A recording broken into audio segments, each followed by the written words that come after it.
Thank you all for being here and everybody who's called in. I appreciate it. We've finished a two-day development session where I think we've accomplished some very meaningful goals that will eventually, when implemented, lead to the transformation of the University of Missouri and all four universities within the university.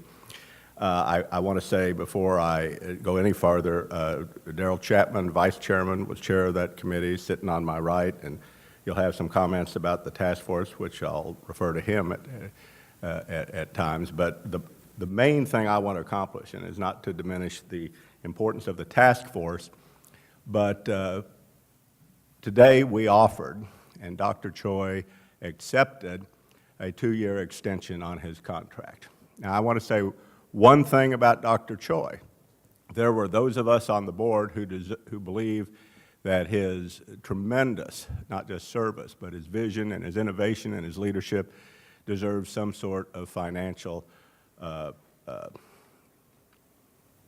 agreement to reward him, some sort of financial reward. Dr. Choi insisted that the 2-year extension not have any additional finances to it. So we have managed to capture who I will believe will, by the end of this decade, be known as one of the giants of higher education in this country without any more money. So I think the board, we're not cheap, we tried, but we're glad to have you. I also want to say that what this extension is, and it was a unanimous vote by the Board of Curators, and there was not even really any discussion. I think the board was absolutely elated at this opportunity. And what we recognize that in 18 months, Dr. Choi, the transformation to the University of Missouri, all four campuses, has been nothing short of remarkable. And it's been recognized by our governmental and political leaders. You will note in your press packet that Governor Mike Parson has made a statement, again, recognizing the importance of the University of Missouri and Dr. Choi's leadership. So to me, we are not only talking about transformation and doing the hard work, but by extending Dr. Choi's contract, demonstrating that he is the leader that's going to take us to the next step, we have accomplished not only what's in the interest of the University of Missouri, but will make a difference to every citizen in the state of Missouri. So thank you, Dr. Choi. Thank you. Thank you. Now, questions. Sam. How are your goals for the system change at these extra 2 years? Well, I believe that during the next 5.5 years of my term, I'm going to work very closely with the curators and the chancellors and general officers to implement the Missouri Compacts. Those are the compacts that were developed a year ago that speak to the value of public higher education to meet the goals of student success, research, engagement, innovation, as well as inclusion. And we are well on our way. And during the past 2 days, we've identified very important lines of authority, as well as roles and responsibilities for all of us, the board, the president, chancellors, and general officers to achieve those goals. So the next 5 years is going to be about thinking about the university in different terms because of the changes that are occurring in higher education with funding models, and to become a stronger university that brings value to the citizens of Missouri, and that's going to continue. Was describing in a conversation as a signal that the university has stability. Do you agree with that assessment, and who is the signal for? Well, the signal's for everybody. I mean, the signal is for the state of Missouri. The signal is for our political leaders who are already putting confidence and trust in Dr. Choi. But the signals are also to all four university campuses, and a recognition that there are management issues that have developed, not just over the past, well, let me say until he arrived, that had developed not over 10 years, but 20 or 30 years. And it is a signal that we are going to change this institution. We are going to have an increased return on investment. We are going to have more success for students, and we are going to advance the economic interests of Missouri. Yes. Everybody knows that the university has gone through some serious budget tightening, job loss, position losses. Was your decision not to take compensation or additional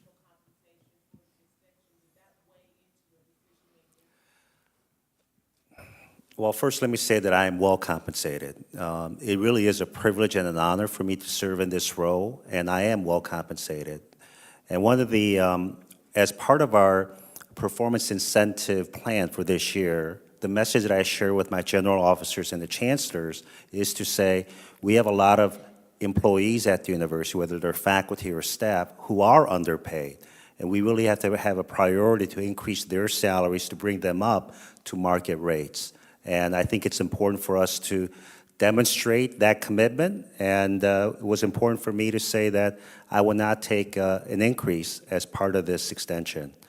And to demonstrate that we have a commitment to those staff and faculty who are, compared to their peers, and I've shared this in past board meetings, that they are on the lower end of the pay scale, and we have to address that with a long-term plan, not just this year. Alyssa? Here, Stillman, you said that it's been 18 months now since President Choi has been here. When you came, obviously in March of 2017, it was quite a different landscape. Kind of a broad question, but I just want to hear your input.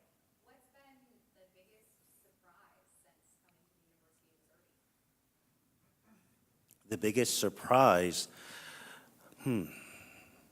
I wouldn't say it's a biggest surprise, but I've been really heartened to learn that people of this state, in the state of Missouri, are very dedicated, they're hardworking, many of them care a great deal about this university. So when they felt that the university did not meet their expectations after what happened in 2015, they wanted to be reassured that we're on the right track. And for us to focus back on the foundations of what created this university back in 1839, I think it was very important for me to share. I really learned very quickly how important agriculture is to this state, how that serves as foundation for the many important things that we do, whether it's in plant sciences or animal sciences. And that was something that was new to me coming from Connecticut. But there were no big surprises. All four universities are outstanding universities. They can stand to improve, and we all know that. But we have a commitment to do that with the framework that we developed over the past 2 days. Do you have a question back there? Yeah. And who are you, by the way? Eric Graves from Channel 8. Oh, great. So, in the past 2 days, what has been kind of the bigger points you guys have been working on? Maybe that's Daryl, you want to take that? So, back in January of this year, Curator Stillman put together a task force consisting of members of the Board of Curators, some general officers, and also our chancellors. And our goal was to determine how we can improve the way that our system operates. And so over the last 6 months, we've really worked hard, and the chancellors, provosts, general officers, faculty, staff, everybody really chipped in to come up with a plan for governance, for how we govern ourselves as a system, how we work more collaboratively, and also how we create a culture of collaboration and a culture of trust amongst the system. And so we went through that. We went through it line by line, paragraph by paragraph. Everyone chimed in, and I think we've got a final product that we're all very proud of. And once again, we're trying to reestablish culture and trust within our system. And so as we move forward and we implement this plan, we've got a great leader, Moon, here, who's gonna, lead that implementation and lead our system.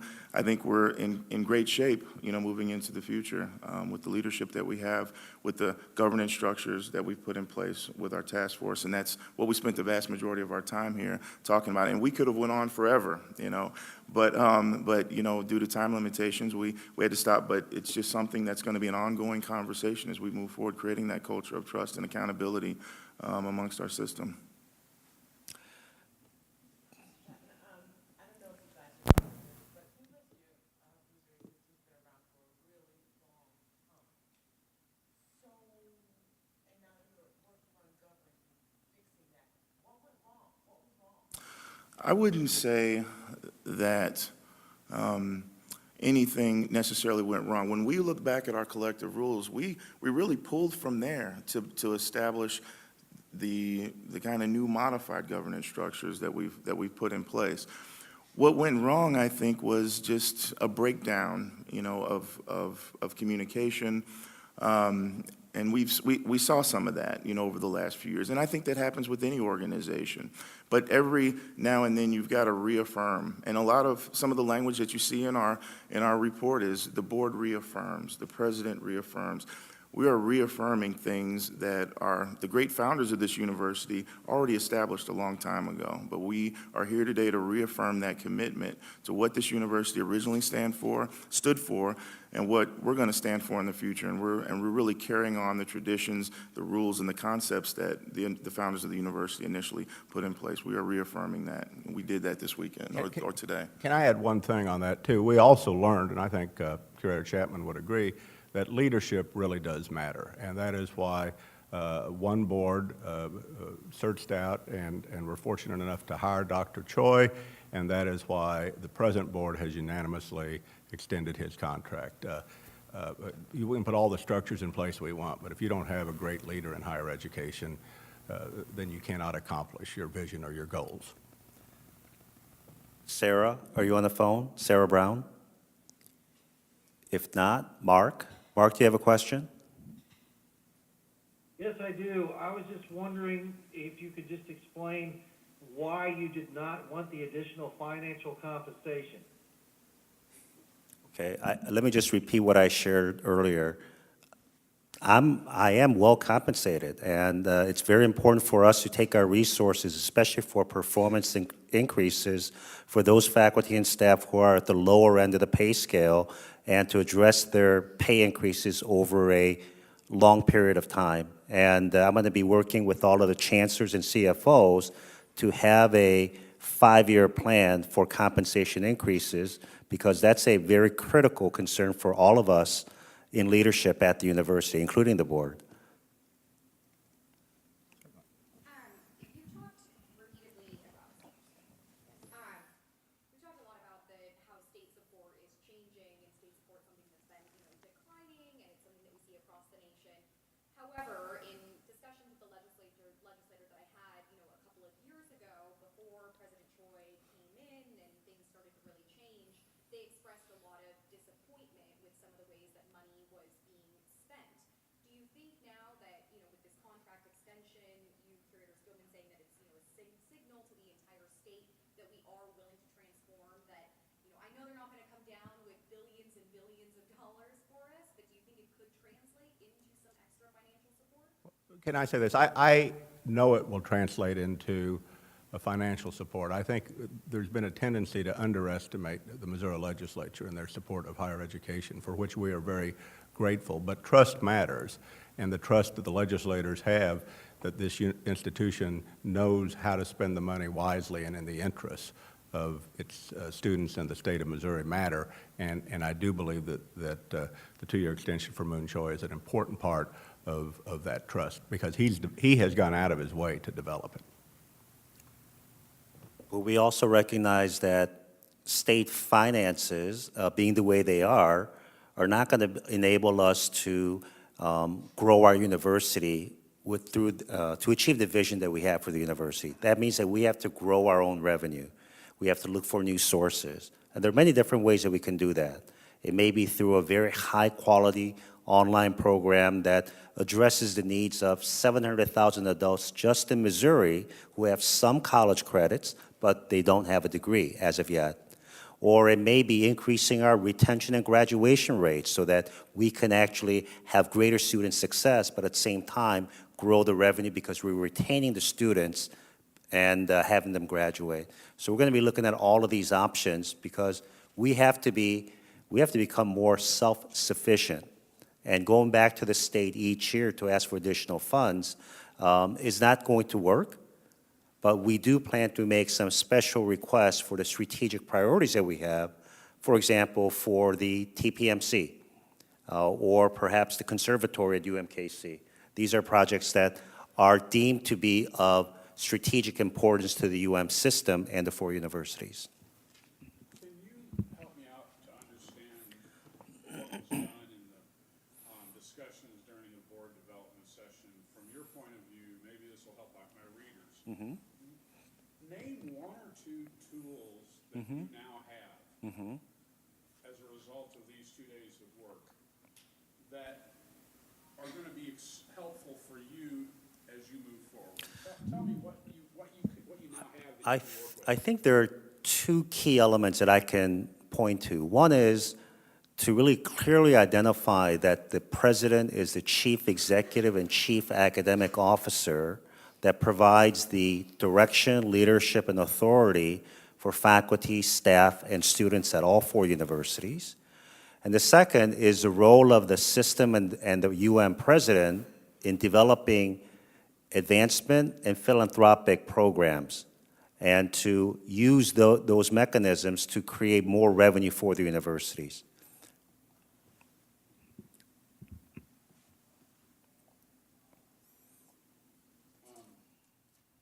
So would you care to share how much of a raise you all offered him that he turned down? No, we didn't get around to offering him because when we started developing this, I asked him, and he said no, and then I asked him again, and he said, hell no.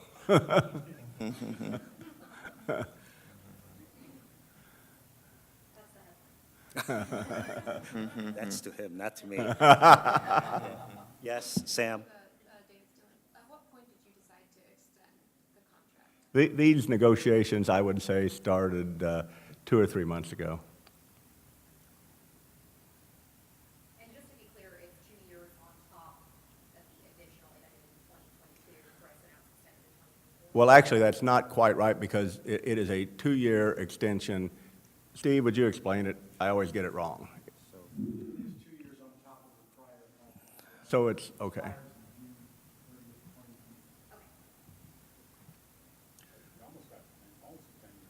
Well, yeah, it's only 3 more years beyond that. Yeah, Rudy. You have any more questions, Rudy? Sam? No? Alyssa? All right. Well, thank you very much for being here. Thank you. Thank you all very much. Appreciate it.